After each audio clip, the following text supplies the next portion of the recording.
Let's bring in author of Apocalypse Never and Public on Substack, Michael Shellenberger.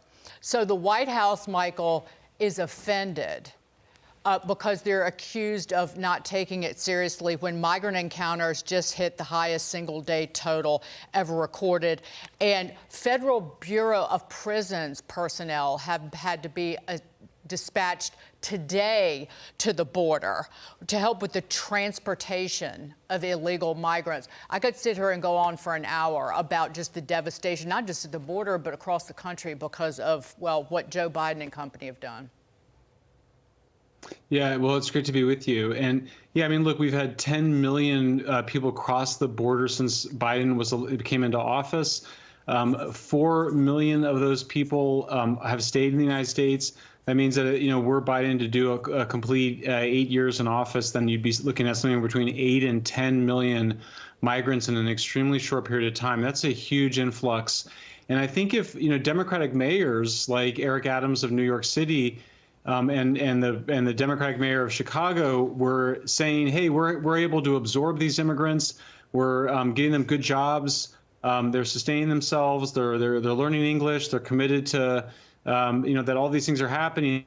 And then the country would be having a very different conversation right now. I think the problem for the Democrats is that we have Democratic mayors who are saying that the situation on the border is total chaos, not that anybody needed anything than their own two eyes to know that, but that also that the mayors are not able to absorb this huge influx of migrants into the United States.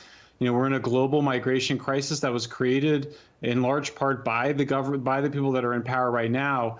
And I thought just the juxtaposition of issues that you showed there, where the Democrats just find themselves basically campaigning on issues that nothing will ever happen on. I mean, the abortion issue, of course, was decided by the Supreme Court. It's up to the states. I don't know what Kamala Harris is thinking. Does she think that she's going to go persuade Texas to change their abortion laws? This is decided by the states. It's not up to Kamala Harris. And so you see the Democrats, their agenda is hugely unpopular. In part, I mean, maybe at the top of the list is the border crisis, but certainly you would add inflation, the war in Ukraine, and the terribly botched departure of Afghanistan. You see an agenda in trouble, and you see the Democrats reverting to things that really they can't have an impact on because they've already been decided on by the Supreme Court. Michael, quickly, you make a good point because their priorities are unpopular. 80% of Americans think there's a problem at the border or it's a crisis at the border, but yet all these Democrats continue to push open borders and not fix it. And I wonder who's driving the party. I mean, how powerful are that 20% that has held the rest of the Democrat Party hostage to make sure our borders remain open? Because politically, this doesn't make any sense. Yeah, it's an extremely interesting question. I'm not totally sure that we've gotten to the bottom of it. I mean, if you look both at elites in Europe and in the United States and in, say, North America, including Canada, these guys, they really want to be able to move people around the world. They want to be able to allow for mass migration flows around the world. A lot of that is because of various terrible governments, whether in Venezuela or because of a bad war like in Ukraine. The elites feel a very strong need to have the power to move people around the world. They also feel a very strong need to control energy supplies, keep energy scarce, so that the people that support them can charge more for energy, which should be cheap and abundant for everybody around the world. And then I think it seems like the third part is that they want to be able to wage wars without any kind of checks or balances from the population. So, look, we just got out of a terrible war in Afghanistan. It obviously failed. The Taliban are in control. That appears to be what's about to happen in Ukraine. Got ourselves in there, but now we're going to leave, and the situation is going to be controlled by the Russians.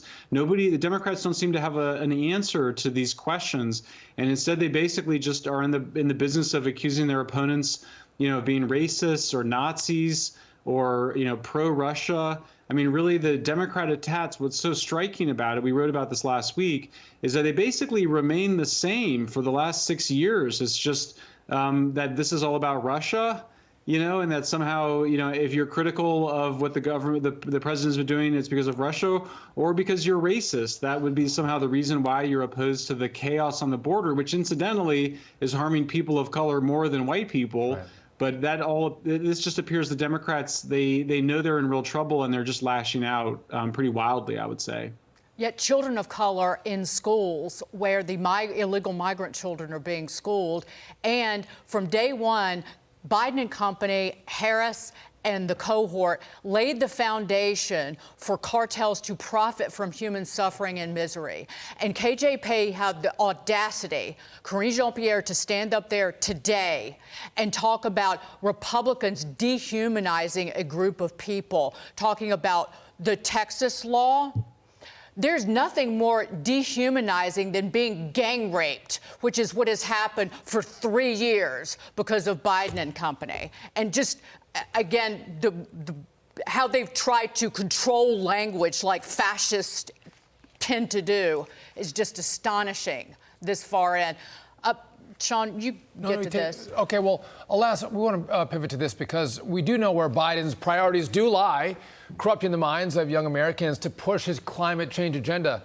The White House announcing today they are officially ready to brainwash our youth with the launch of the American Climate Corps.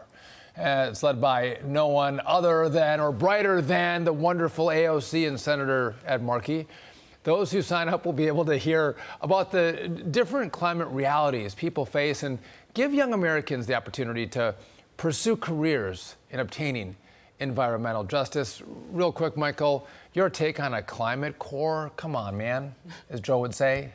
Well, I mean, two big points about that. The first is that the biggest problem for the Biden climate agenda, of course, they got this huge Inflation Reduction Act through, the Orwellian misnamed, is now expected to cost $1 trillion. The problem is that because solar and wind take up so much land, they can't build the transmission lines because they go right through natural areas and people's farms. And so they're not able to actually connect so many of these plants to the grid. That's why their agenda is failing on that regard. But the second thing is we don't need to have taxpayer funded activists. There's already too many funded climate activists blocking roads and throwing soup onto Van Gogh paintings and spraying orange paint all over British buildings. We don't need more of that. Really what we need, we know we need this. We need healthcare workers, nurses, teachers, police officers. Most cities are several hundred people short of police officers. You need people providing mental health care for all the addiction. We haven't talked about it, but more bad news came for the Biden administration 2 days ago when it came out that we have the highest numbers of homelessness ever in American history. Yeah. I mean, we need to be treating addiction and mental illness and having police officers enforce laws. The idea that taxpayer money is now going to go to pay, frankly, entitled, affluent, upper middle class kids to moralize about climate change, is a shocking waste of money and use of our priorities. Michael Shellenberger, you nailed it, as you always do. How about a cop corps? That's what we need, a cop corps. Michael, great to see you. Thanks, Thank Michael. you so much. Great to see you.